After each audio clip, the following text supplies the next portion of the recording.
Assalamualaikum warahmatullahi wabarakatuh. Perkenalkan, nama saya Marini Marinem, mengampu mata pelajaran Bahasa Indonesia di SMKS 4 PGRI. Untuk siklus 2 ini, saya akan mengajarkan materi teks cerita sejarah fiksi. Pembelajaran ini akan saya lakukan secara luring. Selamat menyaksikan.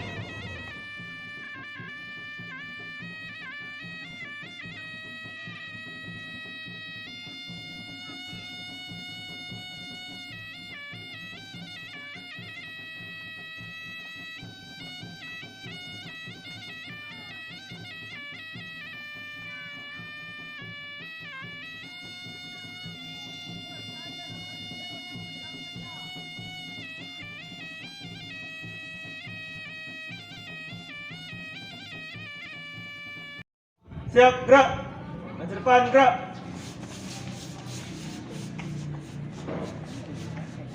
Tegak, gerak.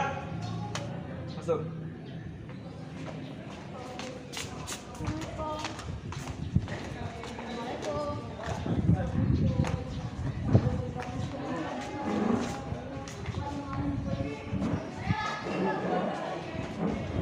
Bersedia. Salam Ibu Guru. Assalamualaikum warahmatullahi wabarakatuh.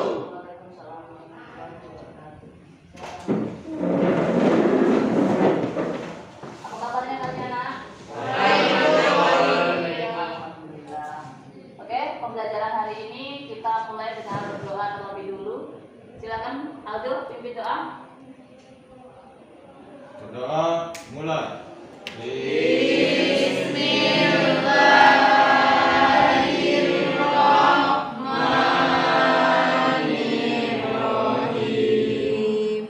Raditu billahi rabba wa bil islami dina wa bil muhammadin nabiyya wa rasulah.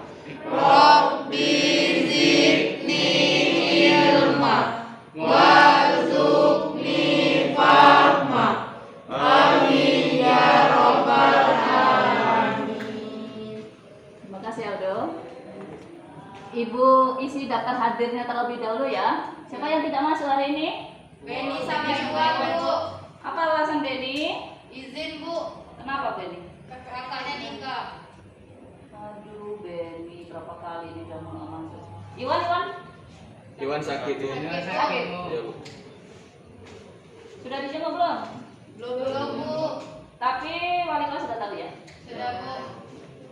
Kita lanjutkan pembelajaran kita hari ini. Minggu lalu kita sudah belajar teks cerita sejarah Non-fiksi. non-fiksi. Masih ingat ya? Masih, Bu. Tentang apa itu yang non-fiksi? Kemudian kita pamit sama Apa artinya? Teks cerita sejarah non-fiksi. Asli, Bu, nyata. 100% asli, Bu, tanpa rekayasa si pengarang. Benar-benar terjadi ya. Ya, Bu. Hari ini kita akan belajar teks cerita sejarah fiksi. Katanya ini masih tetap sama seperti kemarin. Masih tentang menganalisis ya. Tujuan pembelajaran kita terbaca sampai di belakang. Artian, Baca, Bu. coba apa bacanya? Satu, tujuan pembelajaran. Satu, setelah menonton video cerita sejarah fiksi, peserta didik mampu menganalisis unsur intrinsik, latar, tokoh, watak, tokoh, alur teks cerita sejarah fiksi dengan benar. Kedua, selfie. Setelah menonton tayangan video sejarah fiksi, peserta didik mampu menganalisis kebahasaan ungkapan, teks cerita sejarah fiksi dan dengan benar. Tiga, terbaca dari belakang. Rangga. Setelah membaca teks cerita sejarah fiksi, peserta didik mampu menuliskan unsur intrinsik, latar tokoh, watak, tokoh, alur, teks cerita sejarah fiksi dengan benar. Yang keempat, Lasmini. Setelah membaca teks cerita sejarah fiksi, peserta kebahasaan teks cerita sejarah fiksi dengan benar. Betul. Ya, itu yang akan kita capai hari ini. Kita lanjutkan. Manfaat teks cerita sejarah yang kita pelajari itu apa? Wawasan, pengetahuan sejarah, Betul. hiburan. Betul. Hari ini kita masih menggunakan metode PBL, Problem Based Learning. Jadi nanti Ibu tayangkan sebuah video teks cerita sejarah fiksi. Nanti kalian amati, analisis yang seperti yang diminta tadi, analisis unsur intrinsiknya, latar, alur, tokoh, watak tokoh, dan ungkapannya. Ya Bu, Siap ya? ya Bu. Nanti penilaiannya juga masih sama, penilaiannya seperti minggu kemarin masih tetap 3 penilaian: sikap, pengetahuan, dan keterampilan. Sikap selama pembelajaran termasuk kehadiran kalian itu Ibu nilai. Keaktifan kalian dalam kelas ini dalam pembelajaran bahasa Indonesia Ibu nilai. Ya. Terus daya tangkap pengetahuannya terkait dengan unsur intrinsik dan keterampilannya kebahasaannya. Ya. Teks cerita sejarah fiksi itu apa? Yang fiksi Tidak nyata. tidak nyata karena Sudah direkayasa sama si pengarang Bu. betul sekali. Karena sudah ada rekayasa dari pengarang, ada tambahan. Ya. Kita tidak bisa memastikan itu asli apa tidaknya. Kemungkinan dulunya memang benar-benar ada cerita itu. Ya. Karena memang nenek moyang kita mau runut sudah meninggal. Penyelesaian. Itu alurnya. Tokoh nanti akan kalian temukan setelah membaca juga watak tokohnya beserta watak tokohnya. Ya Bu. Jadi itu yang akan kita bahas selain kebahasaan. Kebahasaannya yang kita garis bawahi di sini nanti ungkapan dan peribahasa kalau ada. Ya. Pengertian ungkapan apa?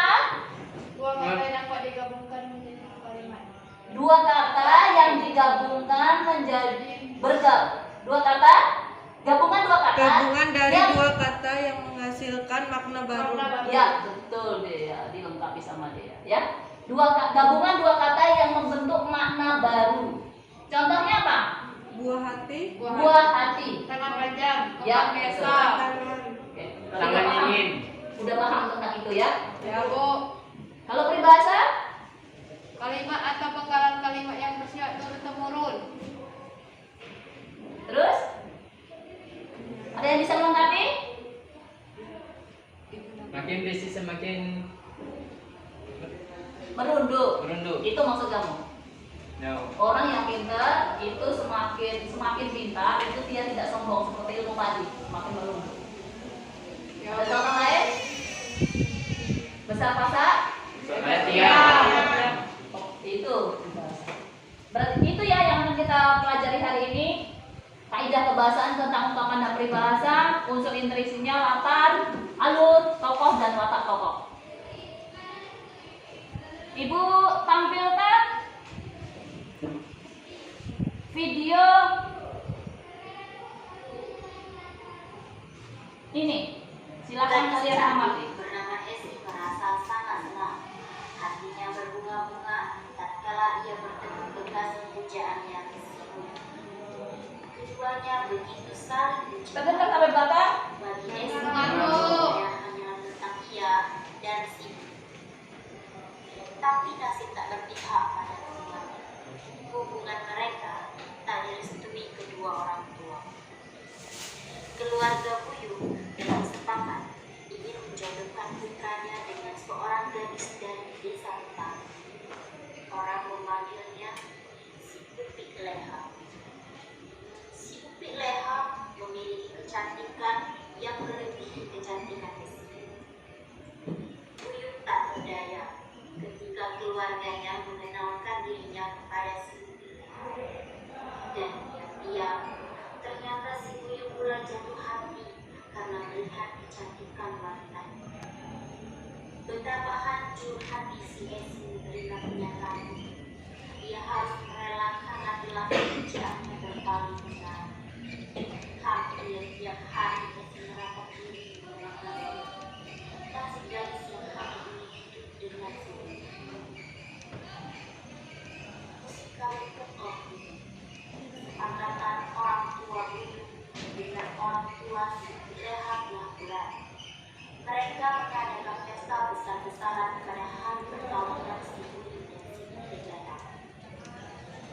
kedua penantian memberi hati Esi semakin terbius. Dia menangis sejadi-jadinya. Suara tangisan bertimbul hingga seisi alam menghindarinya turut bersedih. Tangisan terlihat berubah menjadi tenang hingga air mata yang mengalir tak bisa ditemukan. Amarah, dendam, dan cinta Esi mengalir menjadi satu.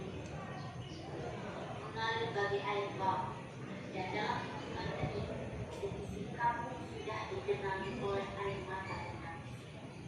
Semua orang yang ada di kampung turut menjadi korban tanpa terkecuali kedua pengantin si Buyung dan Isi.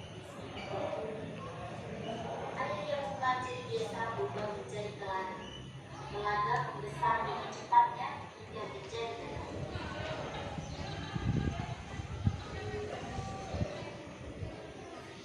Dan Rema menjadi sembako.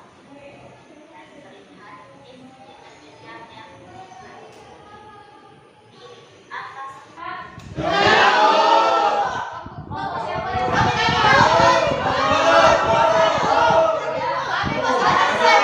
Jawaban kedua yaitu watak tokoh dalam teks Danau Dendam. Tak sudah. 1. Watak tokoh Esi yaitu pendendam. Dapat dilihat pada paragraf terakhir. Rasa sakit hati yang menyelimuti Esi berubah menjadi perasaan dendam yang membara untuk Buyung. Yang kedua, watak si Buyung pemberani. Dapat dilihat dari paragraf ketiga. Buyung adalah seorang perjaka tampan yang disegani karena keberaniannya. Kedua, penurut. Dapat dilihat pada paragraf ke-13 karena Buyung mematuhi orang tuanya ketika disuruh menikah dengan Upik Leha. Yang ketiga, mudah tergoda. Dapat dilihat pada paragraf ke-19. Tak ayal hati Buyung lama-lama goyah juga. Yang keempat, pelin-pelan. Karena Buyung pada awalnya bingung ingin menikah dengan Esi atau Upik Leha. Yang ke watak orang tua dapat dilihat pada paragraf ke-13, yaitu sayangnya mereka tak merestui hubungan kita karena orang tuaku meminta kita putus hubungan denganmu. Yang ketiga, watak dari si Upik Leha penurut karena mematuhi orang tuanya ketika ingin dijodohkan. Apakah ada tanggapan atau saran dari kelompok lain? Kami persilakan. Ya, silakan. Kami dari kelompok 2 mohon maaf kurang setuju dengan jawaban Ardian. Tokoh utama adalah Esi, Marlina bukan Marliani, dan yang kedua bukan tokoh kedua tetapi tokoh antagonis atau lawan tokoh utama. Sekian dari saya. Terima kasih. Apakah ada lagi yang ingin menanggapi presentasi kami? Masih ada dari kelompok lain? Sudah? Betul ya? Dari yang disampaikan kelompok 4, kalian dengar tadi kan? Pengucapannya salah, ya. Tokohnya itu Esi Marlina. Tokoh utama, protagonis. Terus tokoh antagonis, lawan dari tokoh utama itu Buyung, bukan tokoh kedua. Ya, Ardian ya, bisa dikoreksi ya. Oke, terima kasih. Bisa diterima semuanya, ngerti ya? Penyebutannya salah. Grogi kali ya. Yuk. Terima kasih kepada kelompok 1 telah menanggapi presentasi kami. Apakah ada lagi yang ingin menanggapi presentasi kami? Tidak. Masih ada? Silakan. Ya. Ya. Silakan. Saya dari kelompok 1 tidak setuju dengan jawaban Adrian yang di toko pembantu. Tokoh pembantu. Apa maksudnya? Toko pembantu terdapat di paragraf 15, yaitu orang tuaku sudah menjodohkan dengan putri kepala suku dari kampung sebelah, yaitu Upik Leha. Yang disebutkan Ardian tadi apa? Orang tua sama Upik Leha. Oh, kurang ya. Ya. Diterima kelompok 4. Masuk dari kelompok 1 dan kelompok 2. Kami terima atas saran dan kritikannya. Terima kasih.